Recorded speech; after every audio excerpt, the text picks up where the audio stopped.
Boa tarde a todos. Dando continuidade, então, ao nosso encontro desta tarde, nós vamos buscar no Livro dos Espíritos, por Allan Kardec, quando ele faz perguntas aos espíritos sobre a reencarnação, né? Que seria ali um tema abordado para trazer algumas questões sobre a pluralidade das existências, né? As razões pelas quais precisamos reencarnar tantas vezes quantas forem necessárias para o nosso processo de burilamento, de aprendizado e de expiação também, né? Porque as encarnações se compõem dos resgates necessários, né? Das situações que nós vamos criando no decorrer das nossas experiências e precisamos resgatá-las. Então, vamos ver aqui algumas das questões. Qual a finalidade da reencarnação? Expiação, melhoramento progressivo da humanidade. Sem isso, onde estaria a justiça? O número das existências corpóreas é limitado ou o espírito se reencarna perpetuamente? A cada nova existência, o espírito dá um passo na senda do progresso.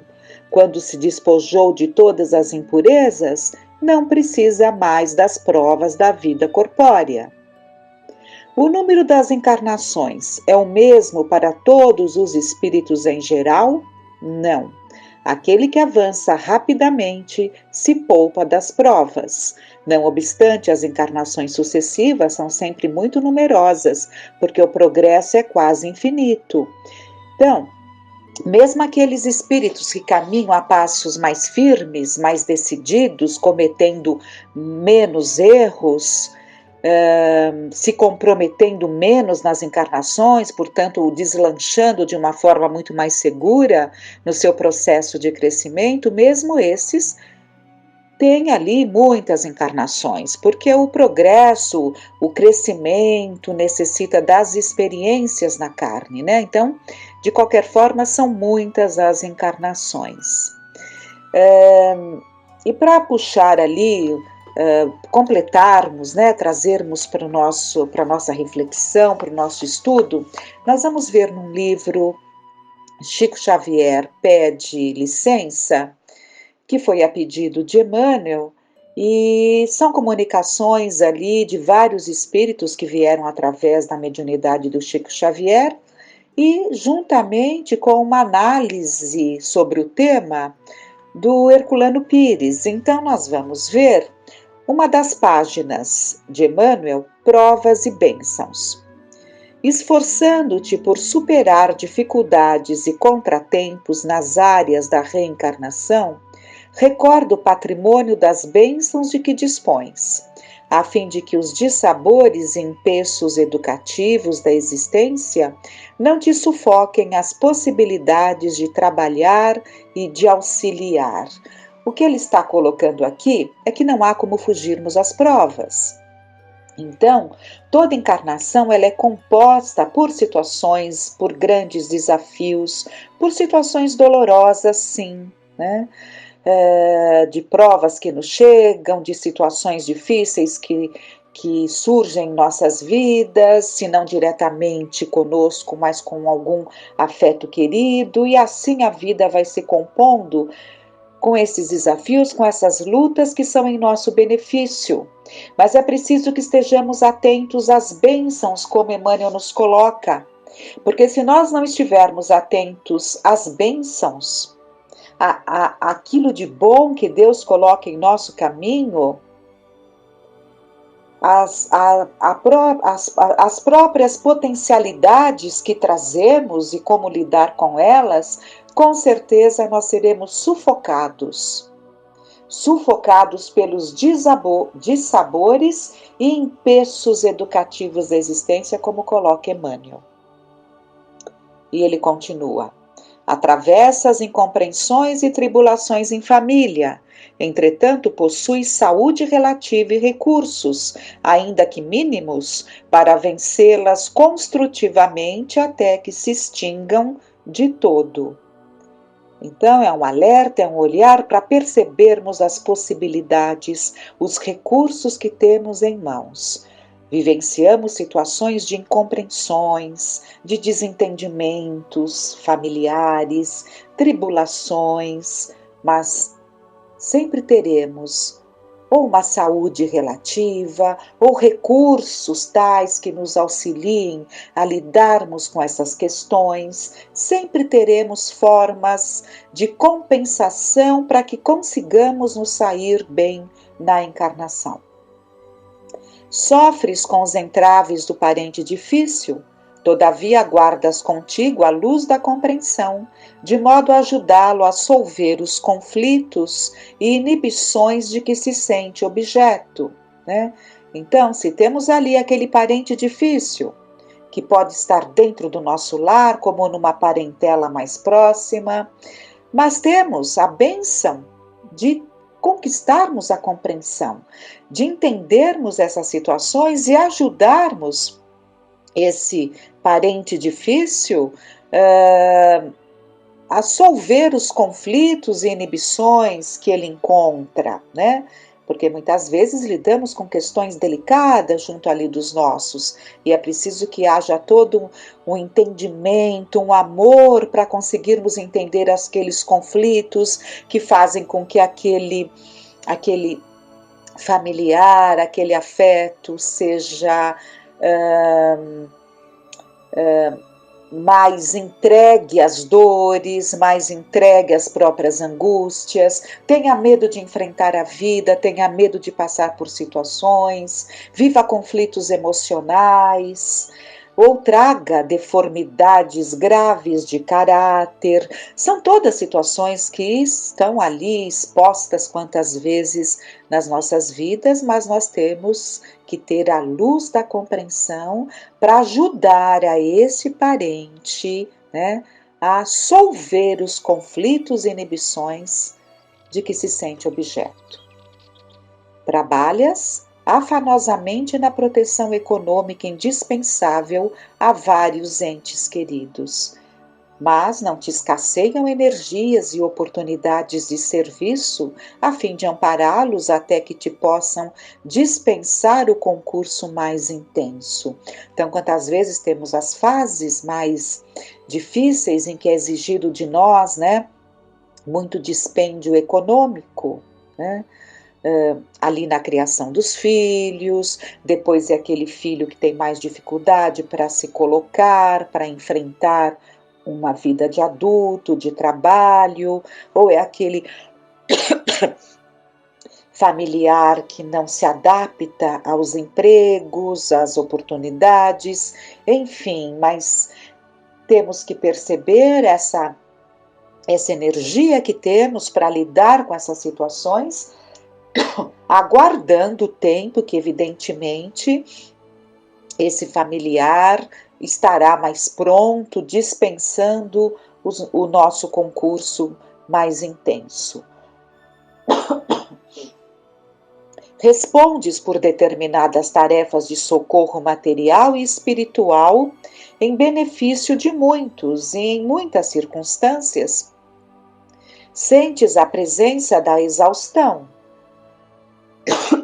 No entanto, aparecem providencialmente criaturas e acontecimentos que te refazem as forças para que a obra continue. Então, quantas vezes estamos engajados, né, ali no trabalho, levando um socorro material e espiritual que alcança tantos, mas podemos, em determinados momentos, nos sentirmos exaustos, cansados, né? Mas sempre surgirão criaturas trazidas providencialmente que se tornarão ali braços fortes a ajudar, né? Sempre surgirão acontecimentos que refarão a força daquele que se entrega a esses trabalhos, né? Para que a obra continue. Então, estamos percebendo que Emmanuel faz uma brilhante análise entre provas e bênçãos, que são as situações delicadas, difíceis pelas quais passamos, mas as bênçãos são imensas. E temos que ter a percepção para abençoá-las e agradecer a Deus e torná-las um benefício para lidarmos com essas situações mais difíceis. Assumiste pesadas obrigações que te compelem a enormes prejuízos a favor de outrem, e por vezes te supões na total impossibilidade de satisfazer aos compromissos próprios. Contudo, novo alento te visita o espírito e pouco a pouco atinges a liquidação de todos os débitos que te oneram a responsabilidade, né? Então, naquelas situações mais difíceis, de pesadas obrigações que temos ali na vida, junto de outro, né? Junto do outro, mas aos poucos vamos nos libertando desses pesados débitos, né? E nos libertando daquela responsabilidade por termos abraçado esses compromissos, né?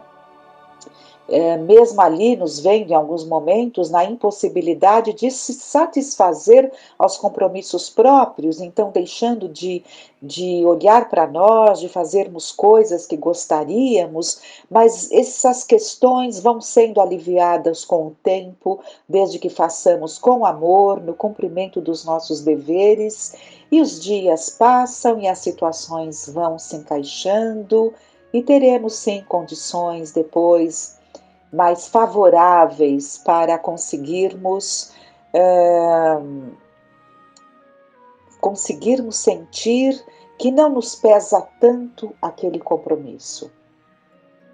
E Emmanuel termina dizendo: em todas as provas que te assaltem nos dias, considera a cota das bênçãos que te rodeiam, e escorando-te na fé e na paciência, reconhecerás que a divina providência está agindo contigo e por teu intermédio, sustentando-te em meio dos problemas que te marcam a estrada para doar-lhes a solução. Então ele finaliza dizendo que as provas que nos assaltam os dias, né, elas não deixam de ter as bênçãos que nos rodeiam.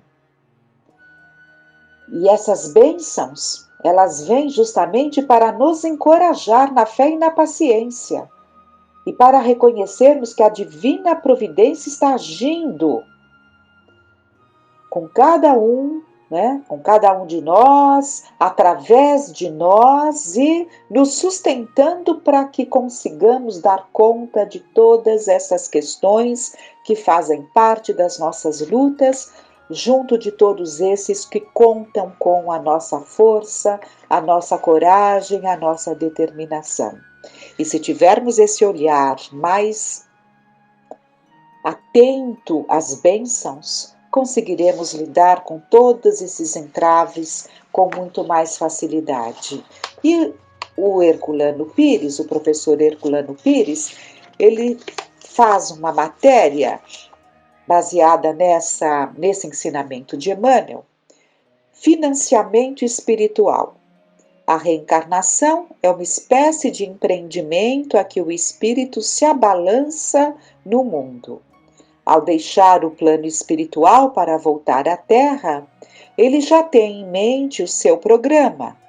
Sua permanência fora do corpo permitiu-lhe fazer o balanço completo de seus mistérios e possibilidades. Apurou o deve e o haver na contabilidade da vida e planejou o seu reequilíbrio financeiro.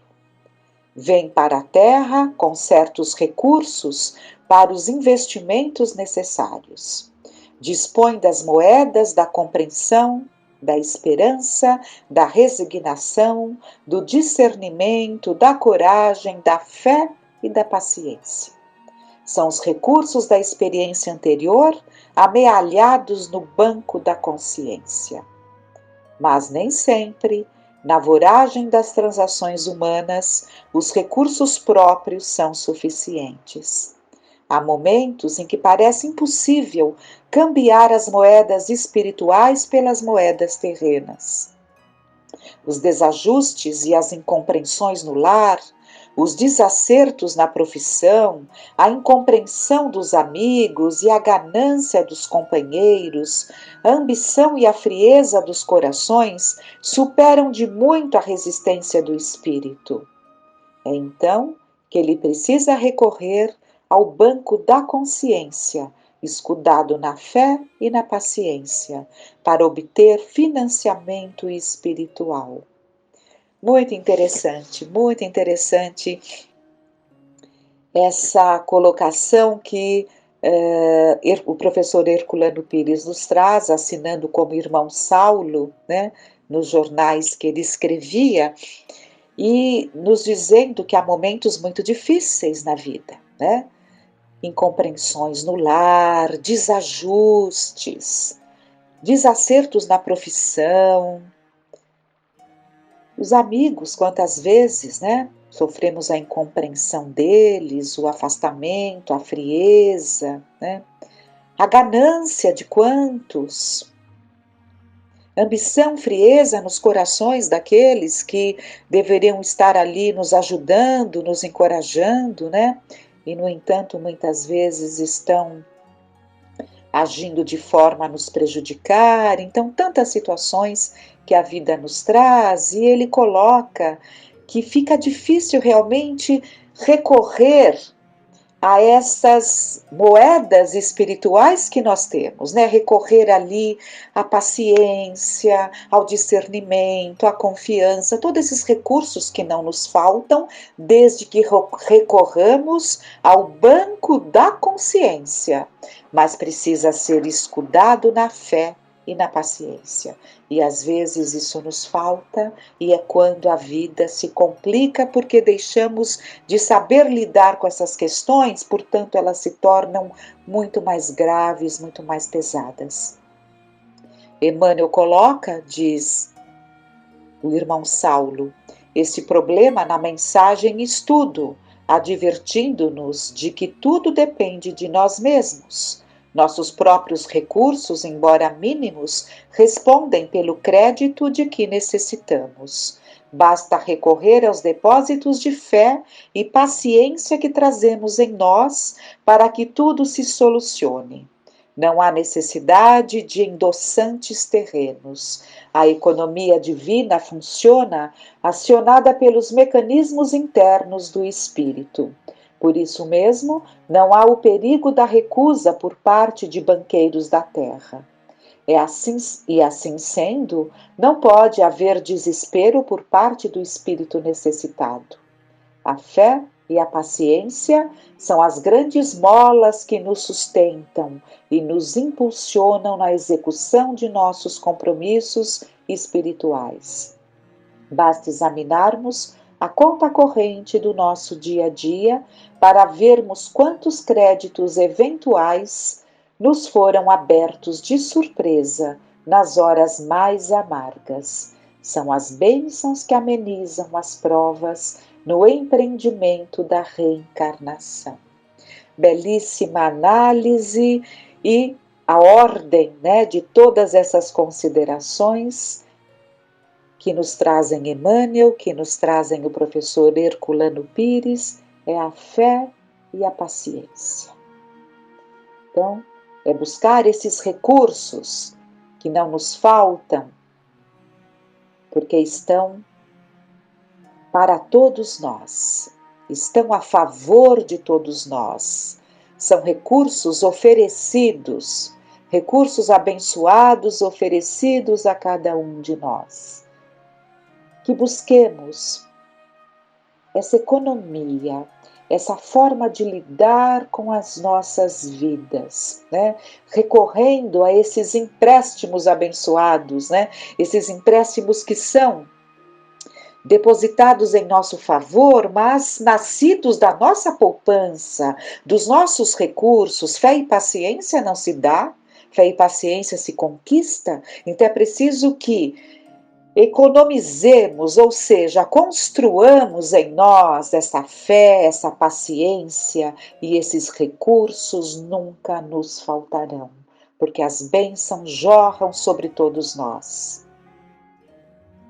O que varia é a nossa receptividade, a forma como entendemos e lidamos com as bênçãos que chegam do alto.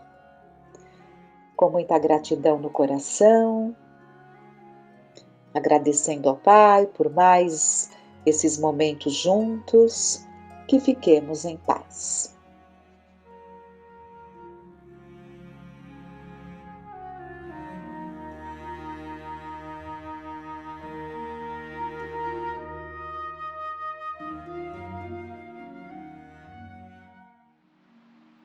Olá a todos, vamos iniciar mais uma reunião, sempre gratos a Deus nosso Pai, nosso Criador, a Jesus Cristo nosso Mestre, a Frei Fabiano de Cristo e aos Espíritos amigos.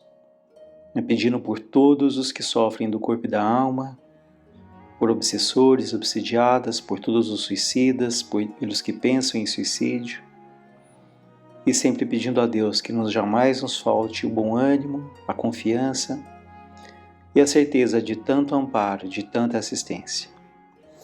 Nós hoje trouxemos do livro O Alerta, que é um livro psicografado pelo Divaldo através do espírito de Joana de Ângeles, que ele fala sobre os pontos vulneráveis, né? O que seria um ponto vulnerável? Aquele ponto exposto, aquele ponto frágil, aquele ponto que está sujeito ali a ser atacado. E ele fala sobre os nossos pontos vulneráveis. E é dito: nas tuas fraquezas estão os pontos vulneráveis que deves revestir de forças. Os pontos vulneráveis representam uma resistência de toda a maquinaria, a segurança de cada indivíduo.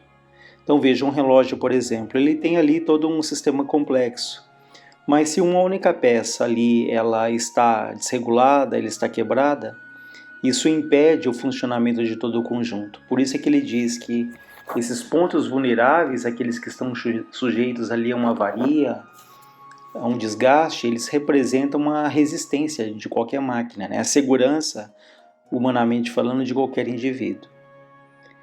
E a Joana de Ângeles continua dizendo: inevitavelmente as tentações te acercam, ferindo-te a vulnerabilidade no fulcro das tuas deficiências. Vejam que ela diz que inevitavelmente as tentações nos acercam. E o que são tentações? As tentações são justamente aqueles pontos que ainda estamos oscilantes, que ainda estamos desenvolvendo. Então, a tentação ela parte sempre de um ponto em que nós ainda não aprendemos totalmente, de um ponto em que nós não estamos seguros ainda.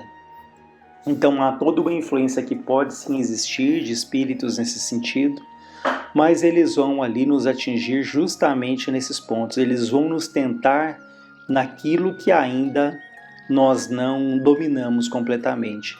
Porque se há pontos na nossa vida que aquilo já está muito bem resolvido, que aquilo já está cristalizado, ainda que venha alguma tentação, aquilo não vai nos incomodar. Aquilo não vai aguçar a nossa vontade, o nosso desejo, a nossa curiosidade, né? Então, justamente as tentações, elas acontecem nos pontos que nós ainda precisamos solidificar, né? E de fato aprender e sentir aquele ensinamento. E ela dá alguns exemplos dessas tentações, né? Ela diz: se te agradam umas sensações mais fortes, sempre as defrontarás atraentes, envolvendo-te e atormentando-te. Vejam, ela fala: se nos agradam sensações mais fortes, aquelas situações em que nós queremos intensidade em tudo, o bom não é suficiente. O normal não nos agrada, tudo tem que ser superlativo, tudo tem que ser muito intenso. Por exemplo, num casamento, alguém que tem uma vida ali familiar tranquila, equilibrada, no entanto, está sempre buscando uma emoção mais intensa, né, experiências mais intensas. Então, se nos agradam essas sensações mais fortes, nós vamos encontrá-las, né, atraentes, como ele diz, vão nos envolver, vão nos atormentar. Se te espicaçam, se nos chamam a atenção ali o interesse, a ganância e a cobiça, respirarás o clima dos onzenários, Então, se somos pessoas interesseiras e altamente apegadas ali ao dinheiro, ao poder, à matéria, então nós vamos respirar nesse clima dos onzenários. Onzenários são justamente essas pessoas cuja preocupação com o dinheiro, em acumular, em ter, sobrepõe a tudo na vida. São pessoas que estão sempre inseguras, estão sempre com medo de que aquilo que elas têm hoje, amanhã possa não ter, o medo de serem enganadas, o medo de perder ali o seu dinheiro, né? Então, se nós respiramos nesse clima, nós vamos encontrar ali também muitas pessoas que têm ali um interesse, uma ganância exagerado. É claro que nós devemos ser previdentes, cautelosos, né? Administrar bem ali os recursos que a vida nos concede, mas aqui é a questão do equilíbrio, né? Quando nós temos uma preocupação excessiva, né? Ao invés de administrarmos os bens materiais, nós somos escravos até, né? Por esse medo constante, essa busca desesperada por ter ali cada vez mais, ou esse apego, ainda que não tenhamos tanto, mas um apego ali exagerado. Ela diz: se te interessa uma maledicência e impiedade, sempre descobrirás imperfeições e deslizes nos outros que para muitos passam despercebidos. Ou seja, se nós temos ali o hábito da maledicência, da fofoca, nós vamos perceber em muitas pessoas situações para fazermos um comentário maldoso, né, uma fofoca, uma calúnia até, nos casos mais graves. Mas aquele que está ali focado no seu próprio crescimento, aquele que não tem essa preocupação, ele não vai ter nem ter tempo para ficar olhando tanto para a vida do outro. Mas se isso é uma dificuldade ou até um vício, nós vamos observar os outros com muito cuidado, com muita atenção, procurando ali pontos falhos, procurando algo que a gente possa fazer um comentário, disseminando ali, muitas vezes entre pessoas, comentários que podem ser só fruto da nossa impressão, da nossa dedução, mas que aquilo pode não ser uma coisa concreta, né? Então vejam que se nós temos então essa tendência à fofoca, nós vamos perceber e muito nos outros imperfeições, deslizes, motivos ali para os nossos comentários, para as nossas chacotas, né? Para os nossos dardos ali que emitimos. Ela diz: se preferes a ociosidade e o comodismo, encontrarás justificativas para a preguiça e o repouso exagerado. Então, se temos uma tendência a procurarmos muito tempo ocioso, o comodismo, a preguiça, nós vamos encontrar muitos motivos para isso. Então, aquele que quer ali trabalhar, ele vai encontrar muitos motivos para trabalhar, ele vai se sentir motivado, ele vai ver uma razão naquilo que ele faz, ele vai perceber o quanto aquilo é importante para ele e para as pessoas que recebem ali a influência do seu trabalho, das suas mãos, do seu pensamento. Mas aquele que quer se acomodar, ele também vai encontrar muitos motivos. Ou está muito frio, ou está muito calor, ou tem excesso de trabalho, né? Se pudesse ali o final de semana não duraria só 2 dias, mas duraria 3, 4 dias. Né? Então vejam que uma coisa é nós estarmos sobrecarregados, de fato. Há fases da vida em que as coisas se sobrepõem, se acumulam, né? Mas uma coisa é estar sobrecarregado, outra coisa é nos sentirmos sobrecarregados. Então nós podemos ter pessoas que fazendo muito pouco, elas se sentem muito sobrecarregadas, elas se sentem muito cansadas, elas se sentem exaustas, exauridas ali, no limite das forças, mas porque é muito mais um estado mental, né? Até de se sentir vítima ali de tudo, em que ela se sente muito cansada. Enquanto outros ali fazem muito, se dedicam muito e, no entanto, não se sentem tão cansados, porque mesmo fazendo muito, eles fazem aquilo com boa vontade, eles são gratos a Deus ali pela oportunidade do trabalho, da experiência. Então é claro que o repouso ele é extremamente importante.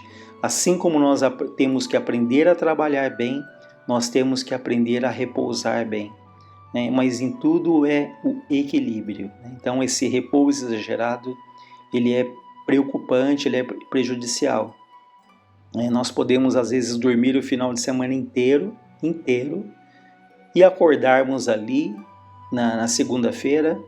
É claro que a gente vai acordar ali para se alimentar, um banho e tudo, mas podemos dormir muito, muito, e na segunda-feira ainda assim nos sentimos cansados, né? Porque não foi um sono reparador, não foi um sono que restaurou ali as nossas forças, as nossas energias, né? Enfim, é o que ela fala da ociosidade do comodismo. Se nos interessam, se preferimos isso, nós vamos encontrar motivos para nos sentirmos cansados e sempre ali nos queixando do excesso das atividades. Ela continua dizendo: se te afeiçoas à enfermidade, anotarás distúrbios e deficiências orgânicas, onde os outros defrontam recursos para exercitar o equilíbrio e a disciplina. Então veja, afeiçoar à enfermidade, gostar da doença, parece estranho isso, mas nós podemos cultivar, né? Esse gosto por visitarmos incontáveis médicos, tomarmos ali tantos remédios, nos sentirmos doentes, né? Aquela situação em que a pessoa vai, faz uma bateria de exames, não acusa nada, ela fala, mas não é possível, eu estou doente. Aí acusa o médico, que é o médico incompetente, que os exames não foram fiéis, né? Enfim, essa busca pela doença para nos sentirmos vítimas, para fugirmos ali dos desafios, dos compromissos que temos que assumir, né? Para culparmos a Deus, a vida, por uma suposta doença.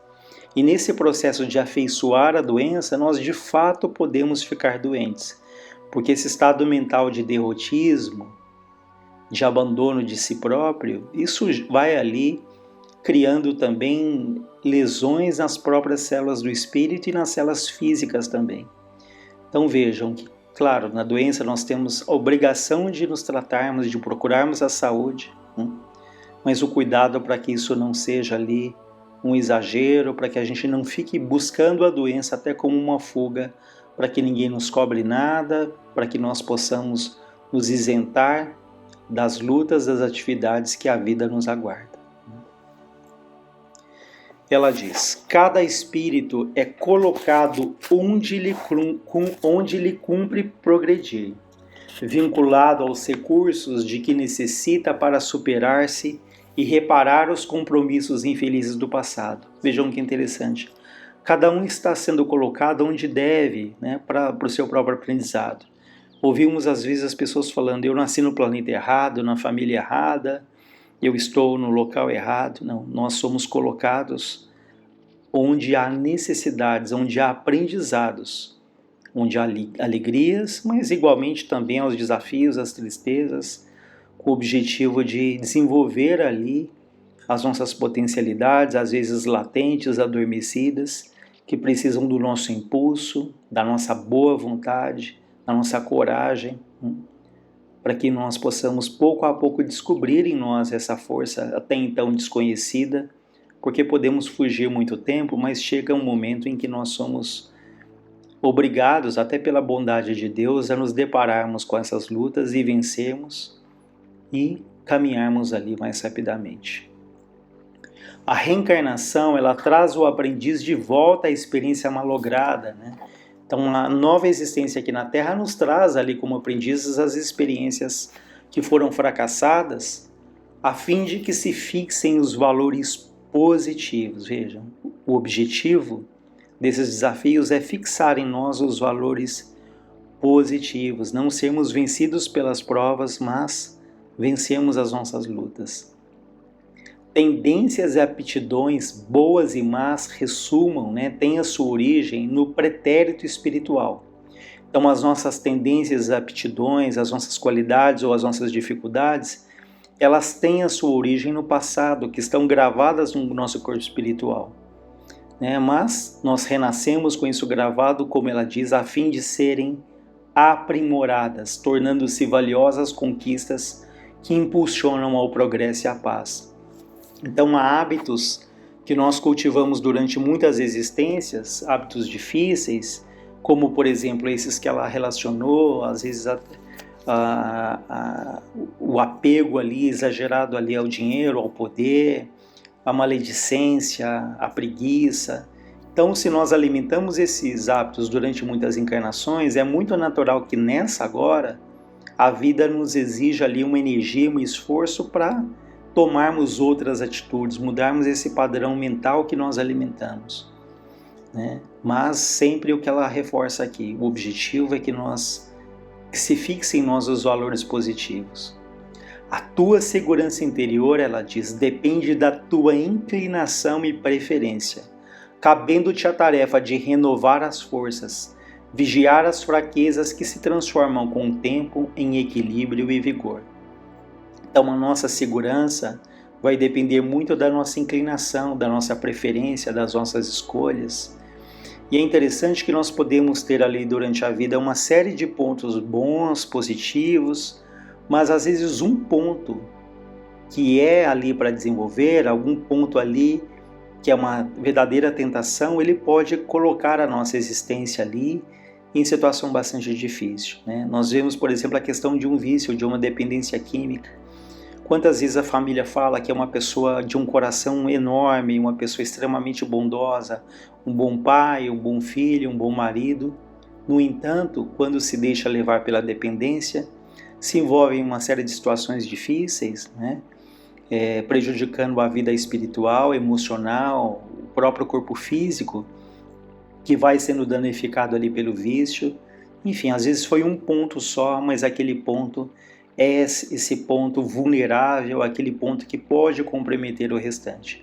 Por isso é que ele fala para que a gente se fortaleça, para que a gente possa ter boas escolhas, pedindo muito a Deus, ao nosso espírito protetor, aos espíritos amigos que nos ajudem na força necessária para vencermos essas tendências que todos nós, em maior ou menor grau, nós trazemos do passado, assim como também trazemos as nossas conquistas, os valores positivos. Mas cada um ali, se analisando, olhando com cuidado, vai se perguntar: qual será o meu ponto vulnerável? Quais são os meus pontos vulneráveis? Quais são as áreas da minha vida que eu tenho que tomar mais cuidado? Então, fazer uma análise bastante criteriosa, né? E quando percebermos que não haja ali também um julgamento impiedoso, né? Mas que pensemos, eu preciso tomar cuidado nesses pontos. E é interessante que uma das maneiras de sabermos quais esses pontos é nos perguntarmos: o que acontece com muita frequência na minha vida que não acontece tão frequentemente com os outros, né? Porque a dificuldade que nós temos, as situações, eu brinco que elas não aparecem, elas brotam, né? Nos ali convidando a tomarmos aquele caminho. Então aquilo que acontece muito frequentemente é um ponto que a gente tem que tomar cuidado. Por exemplo, uma mulher que ela se envolve com muitos homens já casados, muitos homens comprometidos. Talvez essa mulher fale: poxa, mas eu não quero isso, né? Não é minha escolha, eu não quero me envolver com ninguém comprometido. Mas a gente não sabe, né, como já acompanhamos casos, que às vezes no passado foi uma mulher que se envolveu ali com homens casados, que ali criou a ruptura de várias famílias, muitas mágoas da esposa daquele homem, dos filhos, né? Então, né, e ela pode falar: poxa, mas a culpa não é minha, eu era solteira, ele era casado. Só que nós acabamos ali nos comprometendo, sim, e podemos renascer nessa existência agora, sujeitos a passar por situações semelhantes, né? Em que mesmo que nós não queiramos, nós vamos atrair essas situações. Atrair por quê? Porque nos envolvemos naquela situação, isso vem ali gravado na nossa matriz, no nosso registro, no nosso corpo espiritual. Então por isso é que a gente se pergunta: por que acontece tanto? Uma pessoa, por exemplo, que nunca foi assaltada, tem pessoas que já foram assaltadas 10, 20, 30 vezes, né? Por que isso? Então, essa pessoa que foi assaltada tantas e tantas vezes, talvez ela tenha desviado dinheiro no passado, assaltado também, enganado alguém, e ela vem sujeita a passar por isso e ela atrai, né? Então, essas situações que se repetem muito na nossa vida, vale a pena um olhar cuidadoso para percebermos: opa, esse aqui é uma área que eu tenho que tomar mais cuidado. E para finalizar, ela diz: no que delinquistes, né, no que errastes, trazes a marca íntima. Conforme te comprometestes, renasces com a matriz de registro, que é isso que nós acabamos de comentar, aquilo vem gravado em nós. De acordo com o erro, voltas aos sítios, aos locais, aos ambientes familiares onde deves repará-lo. Assim também ocorre em relação às ações enobrecidas, ou seja, as ações enobrecidas no bem, elas também estão ali fixando em nós, também vão atrair coisas positivas, situações que também vão nos levar ao crescimento. Essas situações enobrecidas nos induzem a um crescimento espiritual com superação das próprias forças na grande arrancada do espírito. Não te permita as concessões desconcertantes, nem prazeres que anestesiam a razão e perturbam o sentimento. Ou seja, há muitas situações que nós sabemos que elas não serão boas, mas ele fala, não te permitas concessões desconcertantes, nem prazeres que anestesiam a razão. Enfrenta as tuas fraquezas, conscientiza-te dos teus pontos vulneráveis e constatarás quão fácil te será vencer as tentações e superar as más inclinações que te atormentam. Então fica aí esse texto para nossa reflexão. Que Deus nos ampare, nos fortaleça, nos envolva hoje e sempre. Graças a Deus.